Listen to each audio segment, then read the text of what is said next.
Pakita ko po ulit sa inyo yung ating pong cactus area. Ito po yung ating cactus area. Sa cactus po tayo nakafocus naman.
Hello po, magandang araw po sa ating lahat. Bagong gising po tayo. Nakapagkape-kape na po, nakabili na po ng tinapay. Ganda po ang araw ngayon. Ay talaga pong napakainit. Nabili po ko sa lilom at talaga pong ako po ay nasisilang. Kumusta po kayo? Kumusta po ang inyong mga halaman? For today's video po, ang gagawin po natin ay transfer po natin yung malalaking cactus, yung lumalaki na pong cactus sa iba't iba pong pots na malalaki. Isa-separate po natin yung kanyang mga babies at atin po ang ipagtatatanim. Pakita ko po ulit sa inyo yung ating pong cactus area. Yung pong ating nilipat pong cactus na maliliit.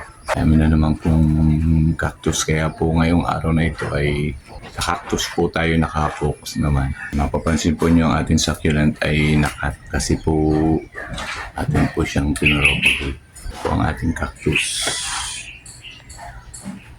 Ayan, kaya po ngayong araw pong ito, after po ng aking mga ilang trabaho, atin pong itatransfer po yung mga malalaki pong cactus. Kung may gusto pong bumili ay makikita po nilang mas malaki po dun sa mga cactus naman po na maliliit na nakalagay sa cute na pots. Itatransfer naman po natin mamaya po ako'y nakapaglinis-linis na ng garden.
Iriripat na po natin yung pong ating ito pong mga cactus.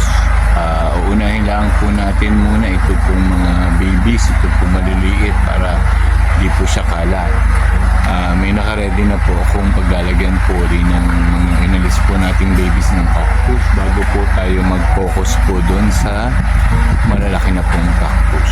Una po natin gagawin ay atin pong iaayos po yung pong paglalagyan po natin ng ililipat o itatransfer nating papalaki ng cactus para naka-ready na po. I-ready na rin po natin ang ating pong cactus cactus o mapalaki na pong cactus na itatransfer po natin doon sa ni-ready po nating mga pots para po mas mabilis po ang ating magiging trabaho. At ang una po muna natin gagawin bago po natin may transfer po yung papalaking pots, iaalsin po muna natin ang kanyang mga babies.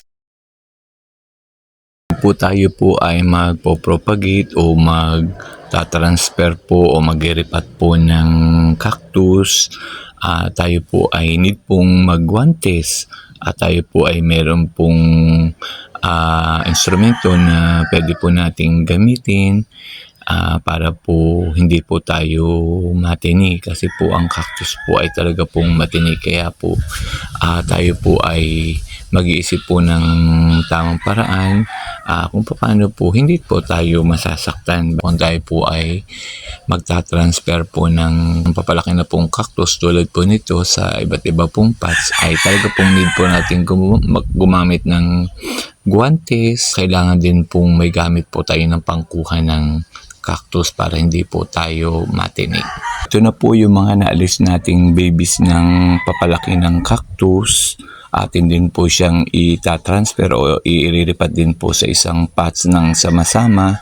At ito naman po yung papalaki ng cactus na atin pong itatransfer naman po sa iba't ibang pots na tigigisa po silang pots.